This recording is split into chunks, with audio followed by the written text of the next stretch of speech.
আসসালামু আলাইকুম, ওয়েলকাম সবাইকে। লতার রসইতে হাজির হয়ে গেলাম আবারও ছোট্ট একটা ভিডিও নিয়ে। আশা করছি সবাই অনেক বেশি ভালো আছেন। আজকে আপনাদের সাথে শেয়ার করব আমার ডায়েটের, সেই সাথে মেহমান আপ্যায়ন এবং বাচ্চাদের টিফিনের জন্য চিকেন যেভাবে রেডি করি সেটাই। তো প্রথমে মুরগির বুকের মাংসগুলিকে আমি এভাবে ছোট ছোট করে কেটে নিয়েছি। চাইলে হাড়সহ মাংসও নিতে পারেন। দিয়ে দিলাম আদা ও রসুন বাটা 1 টেবিল চামচ পরিমাণ, জিরা গুঁড়া 1 চা চামচ পরিমাণ, গরম মশলা গুঁড়া 1 চা চামচ পরিমাণ, লাল মরিচের গুঁড়া 1 চামচের থেকে একটু কম, হলুদের গুঁড়া 1 চামচের থেকে একটু কম পরিমাণ, ধনে গুঁড়া 1/4 চা চামচ পরিমাণ, সয়া সস দিব 1 টেবিল চামচ পরিমাণ, টমেটো সস দিছি এটাও 1 টেবিল চামচ পরিমাণ।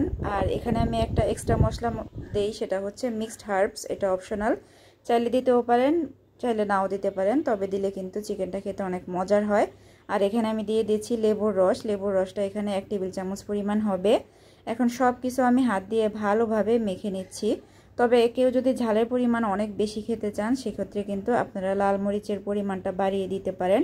আর হ্যাঁ, এখানে কিন্তু আমি 1/2 চা চামচ পরিমাণ কালো গোলমরিচের গুঁড়াও ব্যবহার করেছি। অফ স্ক্রিনে লবণ দিয়েছি, এটা আসলে ভিডিওতে স্কিপ হয়ে গিয়েছে।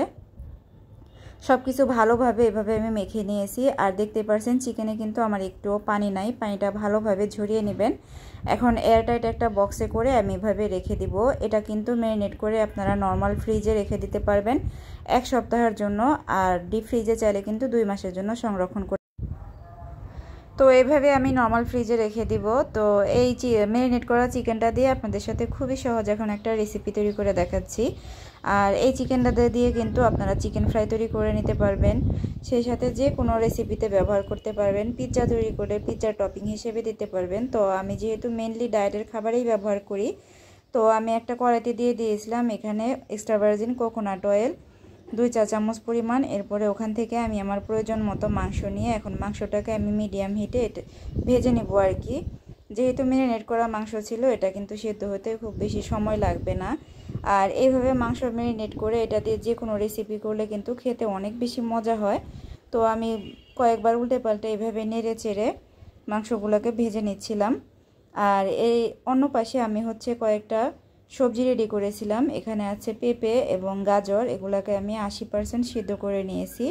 একদম ফুললি সিদ্ধ করবেন না, তাহলে কিন্তু খেতে মজা লাগবে না। এদিকে কিন্তু আমার মাংসগুলো ভাজা হয়ে গিয়েছে, দেখতে পাচ্ছেন আমি কিন্তু একদম পোড়া পোড়া করিনি। পোড়া পোড়া করলে কিন্তু খেতে মজা লাগবে না। এর উপরে দিয়ে দিচ্ছি সেই আগে থেকে 80% সিদ্ধ করে রাখা সবজিগুলোকে। এখন এগুলাকে নেড়ে চেড়ে জাস্ট আমি 2 মিনিটের জন্য একটু সটে করে নিব। আমি পুরো রান্নাতে কিন্তু লবণ ব্যবহার করি নাই, কারণ সবজিটা সিদ্ধ করার সময় লবণ দিয়েছিলাম।